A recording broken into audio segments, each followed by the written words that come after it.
Are you willing to pay the price for your dreams? Good afternoon, good morning, wherever you might be in the world. My name is Sharon Sutherland. I am so glad to be here with you this today.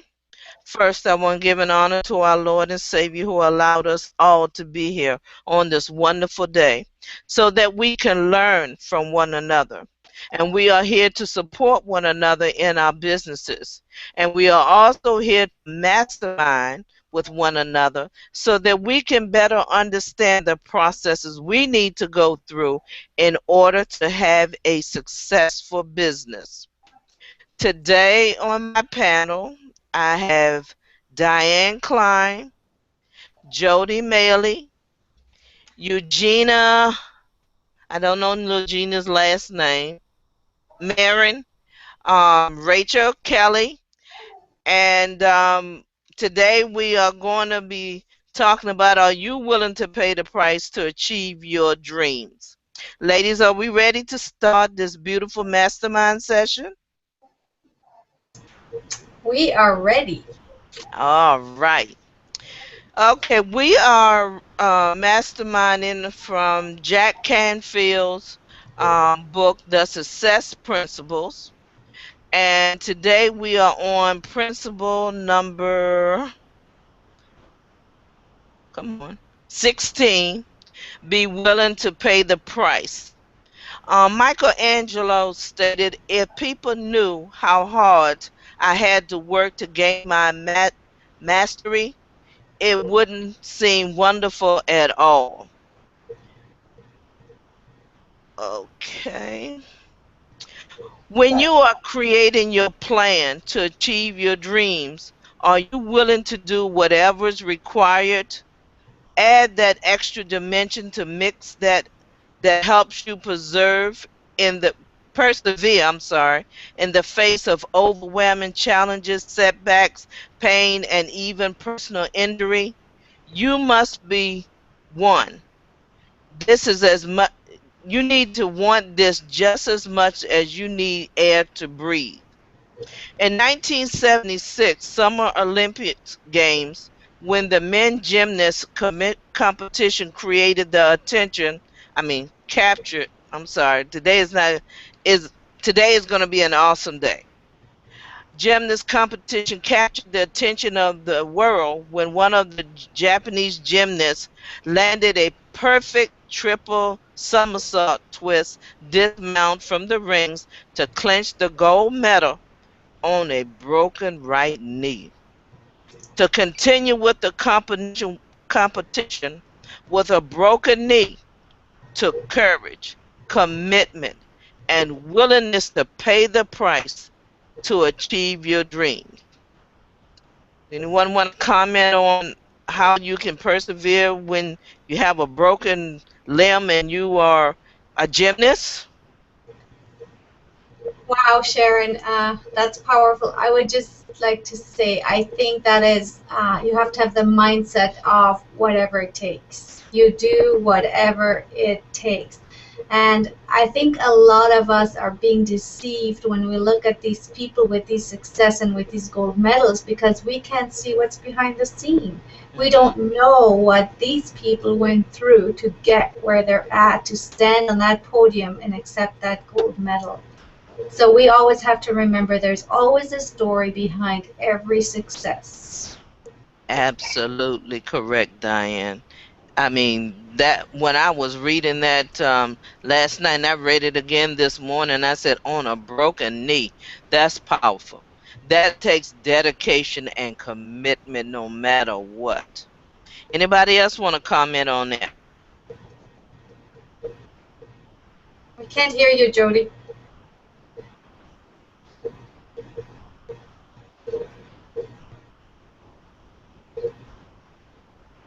Oh, Okay. Well, we'll wait for Jody. She can give us her comments when she returns. Now we're gonna move on to the next section. Um, when I played with Michael Jordan on the Olympic team, There was a huge gap between his ability and the ability of the other great players on that team. But what impressed me was that he was always the first one on the floor and the last one to leave, and that was Stephen Alford, Olympic gold medalist, NBA player, and head basketball coach at the University of Iowa. Bill Bradley was an incredible basketball player before he was a U.S. Senator from New Jersey.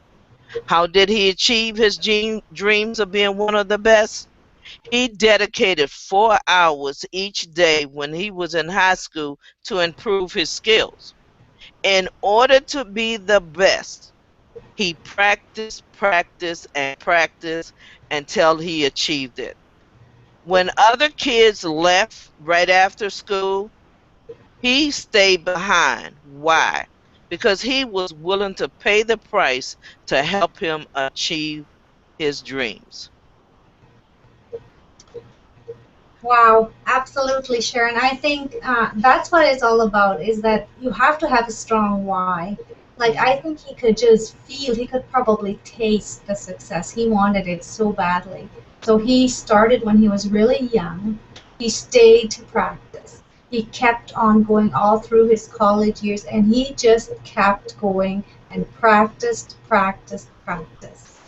That's an A- amazing story. Absolutely not.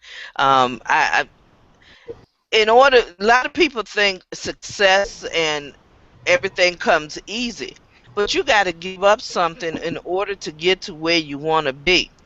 And sometimes for him, he gave up going out playing with the other kids so that he could practice to be the best at what he wanted to do. And a lot of times we don't want to give up that time or make that serious commitment to be the best that we can be. And we have to do it. There's no way around it. You have to give up something in order to achieve your dreams. Hmm. Can you guys hear me now? Yes, ma'am. Yay! Had to go out and come back in. But some of you know my story that quite a few years ago I actually was a competitive gymnast. And when I hear these stories, it just goes right to my heart because that's exactly how you felt. Like I practiced every chance I had. As soon as I got up in the morning, my dad was actually my coach, so it was pretty easy to say, "Hey, spot me for this or spot me for that." But even at school, on the handlebars and the gym equipment that they had at school outside, that's what I did. I would just do rotating stuff and flips and flops and it was like, I was only I started when I was about 4, so about the time I was about 9 or 10, it's like it just oozes out of you. And there were lots of times that I did my gymnastics competitions with, a sprained ankle, a twisted Mm. finger, a broken finger on one. And it's hard to describe when you're actually doing it, but it's like you just focus on whatever task is right there. The pain goes away, the audience goes away, and all you hear in your head is literally what you tell yourself and the key stuff that your coach has said.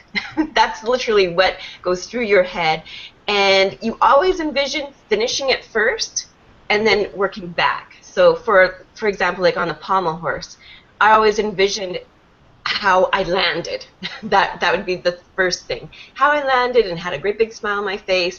And then you envision back, okay, where do I have to put my hands? Not coming up on the jump board, so I need to know how many steps I have to take from there and how fast I have to go on certain stuff.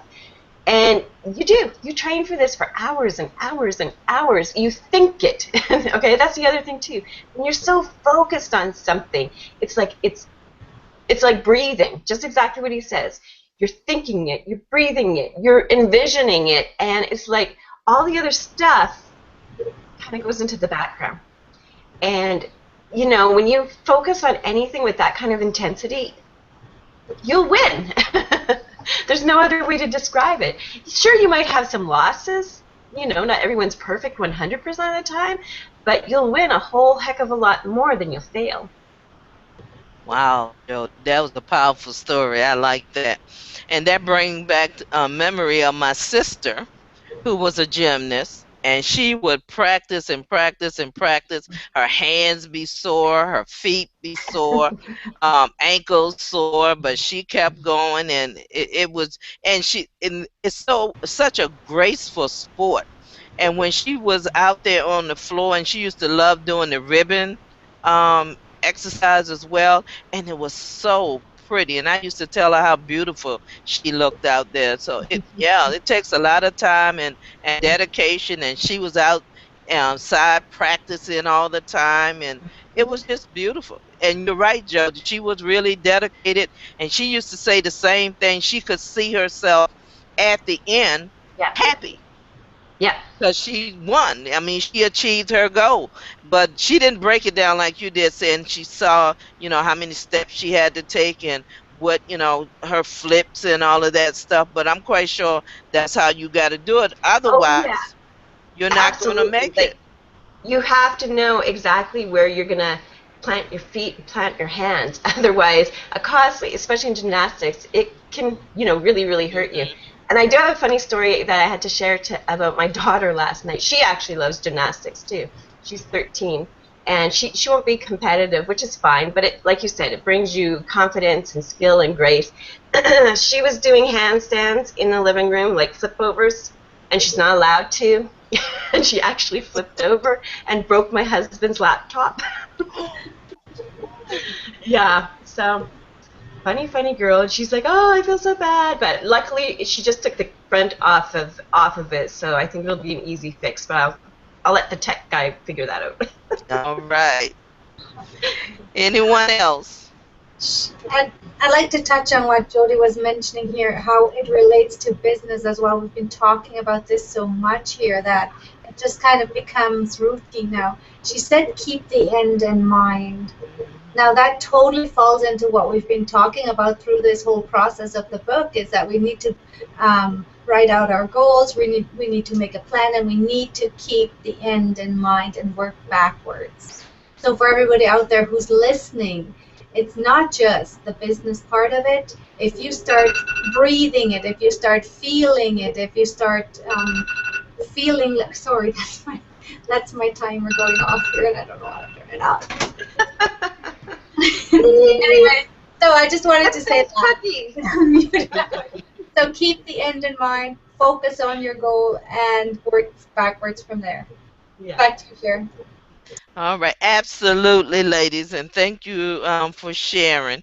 Um, Now let's go move on. Olympic athletes, they pay the price. Why? They work out a minimum of 4 hours or more a day for at least 310 days a year for 6 years before succeed. To be the best, you must be willing to work out every day. The more you practice, the more confidence you have, and then you can visualize yourself crossing the finish line, like Jody said, with a big smile on your face. Although most of you reading this or listening to this will not become an Olympic athlete, nor do you want to. You can become your best in whatever you do by putting in the discipline and effort needed to excel at your chosen trade, craft, or profession. To be victorious at whatever activities you choose to do, you need to be willing to pay the price. Yeah. Tom Bauer is currently working as a productive consultant with a major corporation. When he was in high school, he was a dedicated clarinet player. Tom had a lesson with Robert Marcellus, the principal clarinet in the Cleveland Orchestra at the time. He looked at him and said, "How do I have a chance of getting this? Marcellus looked at him and said, "Sometimes that's hard. If you can play it 10 times in a row without a mistake in the practice room, you have a chance of getting it correct when you're out there on stage." So Tom practiced, practiced, and practiced until he was able to play the solo 10 times in a row without one mistake. He was very proud of himself. He was able to play the solo perfectly in the competition. Why? He was willing to pay the price to ensure he could play the solo without any mistakes. Now, let's talk about a starving artist who was doing what he enjoyed but was barely making able to make ends meet. Then one day his mother told him, "This is not a job, this is a hobby." The next day she took him to the unemployment office so that he could get what she called a real job. He could not focus on the task at hand because he was more focused on being an artist and doing his paintings. He lost 3 jobs in 3 days. He moved out of his mother's house into a small studio apartment. He worked day and night to ensure he had several paintings for an art show. He achieved his goal. He still was not making any money because someone else was in control of it. So he decided, I have to open my own gallery so that I could be in control of every aspect of my business. And that's what he did. He became hugely successful doing what he loved, but only after he was willing to what? Pay the price. In the beginning, you've got to kind of suffer, he said. Wayland said. Giving into everybody, giving in to everybody else. But there's nothing better than eventually achieving success on your own terms. Mm-hmm. Wow, Sharon, as you were reading, I was just thinking the person that has the artistic, the wants and the needs, that's his gift. That's what he wanted to do. He was not interested in going out there and getting a job like his Mhm. mom had wanted. And it's the same for us. It's what we get as a gift. We were all created individually and uniquely, and we all have a gift. So, what Mhm. is your gift? What is our gift that we can give to the world? What are we going to flourish with? What are we going to just open up with and expand with? That's what we have to focus in our life. Like what we've been talking here about different kinds of ways of showing the world who we are. But what is it that you really love to do? Because that's what you're going to be good at. Back to you. Absolutely. Absolutely, Diane. I love that. That was right on time. And it's usually something too that you just can't shut up about. you know, you know when you're talking to someone and you're just having a conversation and they ask, "Oh, what's new in your life?" Okay, key thing. When somebody asks you what's new in your life, what's your answer? And that is usually where your love is, your focus is, and Mhm. um, you know, answer that authentically, like just Di just said just now. Like, it's what you're really good at, and it's just that thing that you just can't shut up enough about. And I've actually had people say, "Can we talk about something else?" I'm like, "Yeah, sure, whatever," because I do become impassioned about anything that I set my focus to. And like Di said, these calls are just as much for us as they are for you. Mhm. And some of us here on the panel, like I know Diane and I have struggled in the last couple of weeks of regaining focus. And and we're just pushing each other. Okay, what do we need to do? And I'm like, well, we need to be on. And actually, I wrote a little sticky note here because she asked me to, and it's right here on the front of my thing, and it says "Kick Diane's butt." And She goes, Right, I need you to do that every day. I'm like, okay, I'm writing it down, and I did. I put a sticky on it, and it's right there, Diane. So just so you know. oh, that's what I call an accountable partner. Oh my goodness, yes. That's great. That's great, ladies. And you know what? That's sometimes what we need.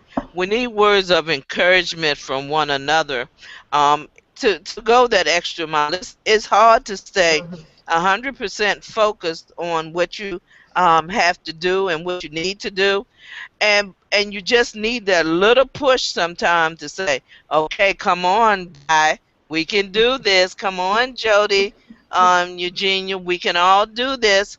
And that's what we need sometime.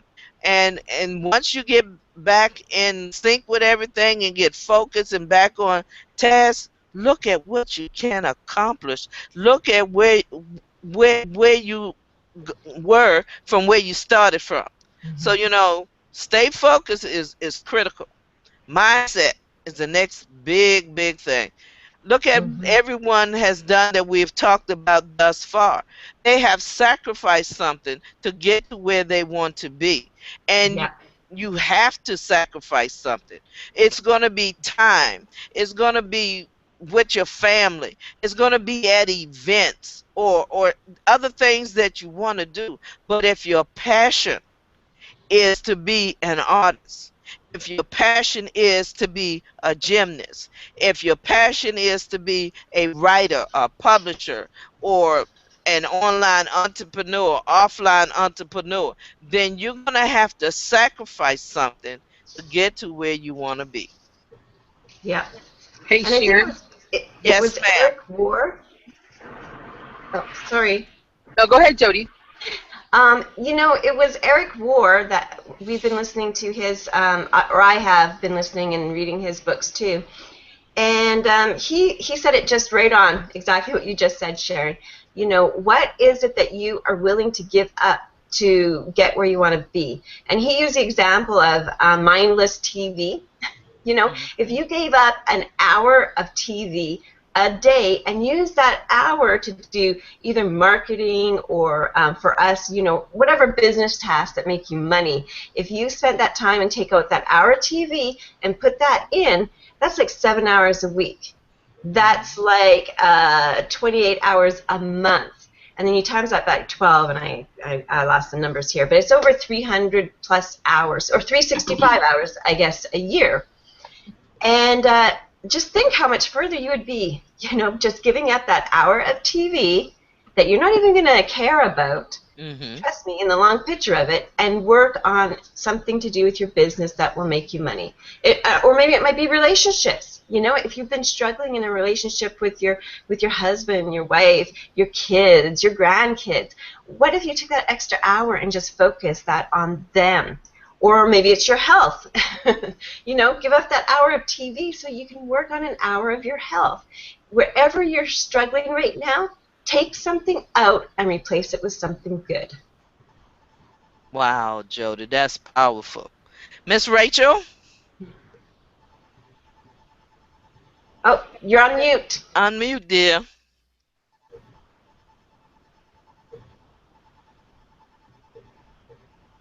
That oh, we lost her. Okay, well, we'll catch Rachel when she come back.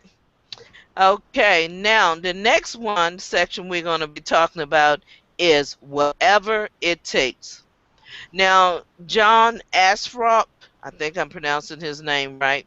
He was a Remax real estate franchise operation, and he wanted to have other people to come in and merge in with his company. Now, he failed at being a Remax franchise operator um, a couple of times. And people said, well, why do I want to join somebody who has failed at what they're trying to do? But he was really passionate about his dream. So when his friends were out at the bar drinking and partying and having a good time, John was trying to think of ways to make his business grow. Today, John business, he has 15,000 sales associates generating over 4 billion million $4 billion in a year. in sales and earned over $100 million in a year in commissions. Today, John earned a very comfortable residual income from his company in Indiana, living in Southern California, where he makes more than ample time to play with his two sons.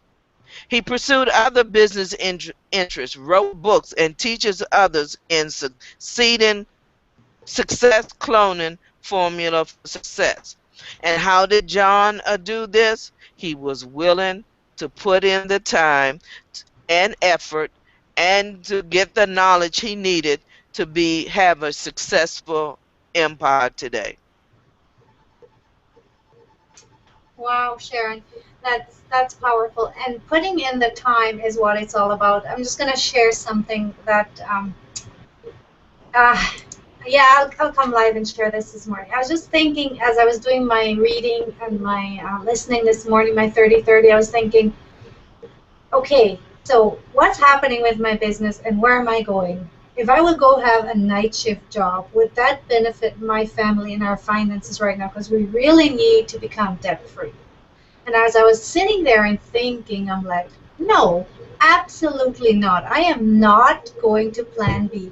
And I sat down and I wrote down exactly what I need to do a month and exactly how many leads I need and exactly what kind of sales I need to make to get where I need to go. So, guys, it's not always easy, but the key is not to give in to those doubts. The key is just to push through and say, I can do this. It's whatever it takes. What are you willing to give up to do whatever it takes? For me, I wrote it down here. I'm going to start working 4 hours. I'm going to stay up later every single night because I don't want to go have a night shift. I want to stay home with my kids and I want to have the income that I desire to have from my business. So there you go. I came, I came public with it, and I will be doing it. And sometimes you just have to make a plan and do whatever it takes. And I have Jody to kick my butt if I don't do it. Love it, Di. That's excellent. And that's what we all should have already done, or what we all need to do. We need to take the time to write everything down that we want to do, and then go after it. And before we lose our leader again, Miss Rachel, come on out. Thank you guys for being with me. I'm actually out on the road with my son. We're just kind of like out and about. So I love it. He finally fixed my phone. And I'm like, oh, I need to get on here. So anyway, there's some great tips that everyone has brought out. And some of the ones that really, really stood out with me that you all spoke about was one, wanting it more than you want to breathe. Hmm. Take a right, son. Wanting it more than you want to breathe. That is how much you have to want to succeed, which means that if somebody stuck your head into water, you got to want to live more than you want to breathe. That's how bad you must want it. And then another thing that really stood out, as you talked about plans, steps, like Diane mentioned, having a step-by-step plan. I think Jody mentioned it also, how powerful that is. But one of the things that, as I get these aha moments, one of the aha moments that I recently got was that there are a lot of people that have roadblocks. They may actually have a vision. They've gotten a vision board together.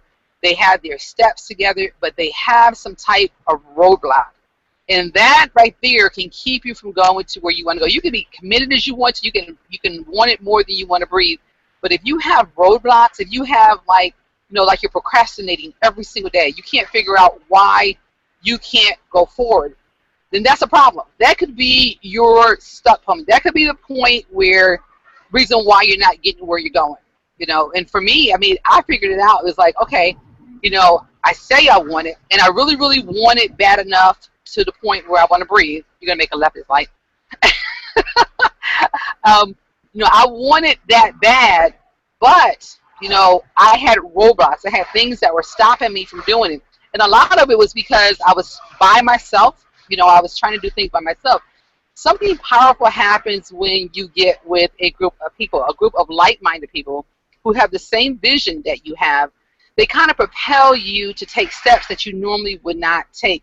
And one thing that I want to say I'm really, really grateful for is you ladies on this panel, because of you being in my life, I've taken steps that I normally would not have taken, and I'm really, really appreciative of you. So I really want to encourage those of you that are listening in, get connected with like-minded people, people who will propel you to take those steps. Maybe you are a procrastinator. Maybe it takes you a long time to do something. It's really, really important that you recognize it first. You got to recognize that that is a problem, because if you don't recognize it, you'll continue to do it over and over and over again. So that's kind of like my takeaway from the reading or the masterminding that we're doing today. And also, I wanted to tell you, ladies, Roger asked a question yesterday on his wall about, who has, I forgot, who do you think is awesome? Who's awesome in your life? And I tried tagging all you all, and Facebook gave me that little, how they give you that capture warning? I was like, I'm not taking a chance for them shutting my account down. So I didn't fill the caption. So I want to tell you ladies here, you are awesome. Back to you, Sharon. Thank you, Miss Rachel. And I want to say all of you ladies are awesome on the panel as well. And I appreciate each and every one of you. And I appreciate the knowledge and the skills and everything that we have pulled together as a team, and the places that we are going to is very, very powerful, and I enjoy being here with each one of you. Now, next thing is all about building momentum. In any business or profession, once you have paid the price, you gotta pay the price. There is no easy way to get from point A to point Z without some challenges or problems in the middle. They're gonna be learning curves, whatever you want to call them, but you have to go through it in order to be successful. Because if you achieve success, you're not going to be able to keep it because you didn't do it the right way. There is a order to everything. And once you have been established as an expert, as a person of integrity who delivers high quality results on time, then you're able to reap the benefits for the rest of your life. And that's the whole point of this. You want to be able to have residual income, like John did when he built his Remax franchise, that now he's able to live off of residual income. And that's the point we all want to get through, is living off of residual income. Then you have to go through the awkward stage. um, the initial awkwardness applies to anything that you undertake. So you have to be willing to go through that awkward stage in order to become proficient. Children give themselves permission to do this, but sadly, by the time we are adults, we are so often afraid of making a mistake that we don't let ourselves be awkward. So we don't learn the way children do because we are afraid of doing it wrong. But you got to take that step. You got to step out of your comfort zone. And that's when you will start achieving success, when you're stepping out of your comfort zone and when you feel awkward. Find out the price you have to pay. Perhaps you say that you want to own a yacht, but you have to research how much money you will have to earn to buy one, or how much it costs to harbor the yacht in a local marina. You might want to make a list of several people who have already done what you want to do and interview them about what sacrifices they had to make along the way. You may discover that some costs are more than you want to pay. You may not want to risk your health, your relationship, or your entire life savings for a certain goal. You have to weigh all of the factors. That dream job may not be worth your marriage, your kids, or lack of balance in your life. Only you can decide what is right for you and what price you are willing to pay. It may not be that what you want, deserve, or serve you in the long run, but if it does, find out what you need to do and then set about doing it. Wow, Sharon, as you were reading, I was thinking, it just Hey boils Sharon, down. can I jump in here for a minute? Yes. Go ahead, Miss Rachel. Okay.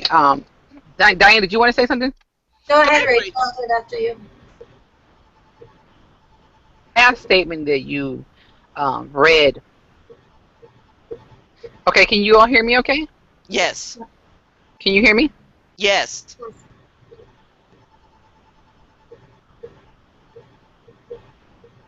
Okay, I think we have lost her or she's not able to hear us. Go ahead, Diane, and then she will hopefully we'll hear from her before we close out. I just wanted to say it all boils down to this. Do you want to be the 5% of the world who makes exceptional money in this world? Or do you want to be like the 95% who just made the mediocre lifestyle? I want to be the 5%. Me too. No, no, no, no, Di. We said it wrong. We said it wrong. I am in the top 5%, and I have seen my dreams and I have achieved my goals. Mhm. Absolutely. Me too. I'm in the Yes, yes, 5%. Yep. yes. And my goal is to empower women so that it can actually grow from a 5% of income earners to 7%. So. Wow. Yes. Woohoo! Woohoo! There we go. All right, Miss Rachel, come on, jump in.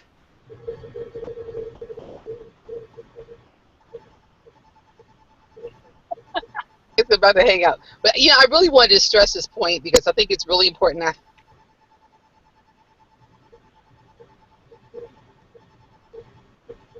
Mm, She froze. yep, think we lost her again. But I think she was going to make a comment about the last statement that I read. But I want to read this again and reiterate that only you can decide what is right for you and what price you are willing to pay. It may be that you don't want, it may be that what you want doesn't deserve you in the long run, but if it does, find out what you need to do and then set about doing it, like Di is going to do. Absolutely. Okay, Rachel, let's try it again. Well, I don't know. Um, am I here? Yes, we hear you. Okay, if you lose me this time, just go ahead and hang out. Hang up.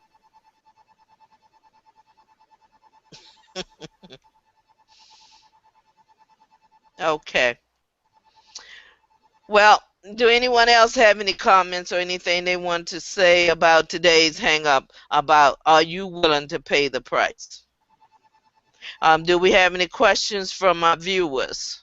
Let me check.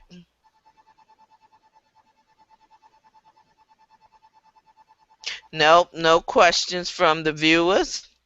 I just Um, wanted to add something to what Diane was saying. As you set up your goals on a daily basis, you're achieving a little part of your dream.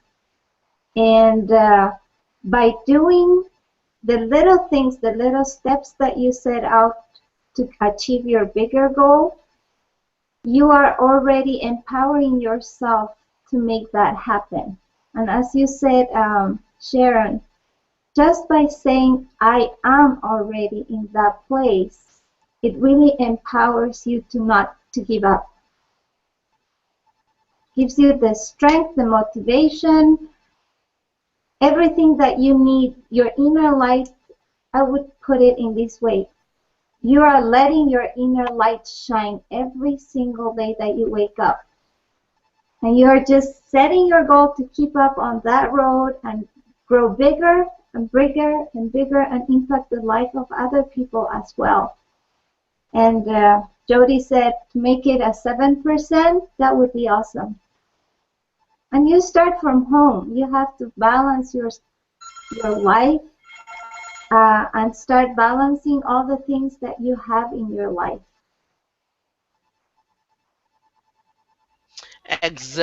Exactly, Eugenia. Thank you very, very much um, for that comment. That was very powerful, and I thank you.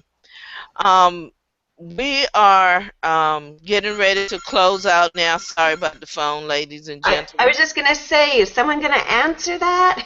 Well, it's only me here, darling. So,